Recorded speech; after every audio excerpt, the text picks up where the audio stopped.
آپ صلی اللہ علیہ وسلم نے فرمایا، جب جنتی جنت میں اور دوزخی دوزخ میں داخل ہو جائیں گے، اللہ پاک فرمائے گا جس کے دل میں رائی کے دانے کے برابر بھی ایمان ہو، اس کو بھی دوزخ سے نکال لو۔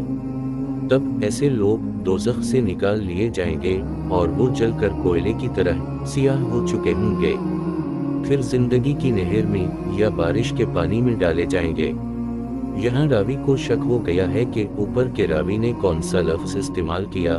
اس وقت وہ دانے کی طرح اگائیں گے جس طرح ندی کے کنارے دانے اگاتے ہیں۔ کیا تم نے نہیں دیکھا کہ دانہ زردی مائل پیچ در پیچ نکلتا ہے؟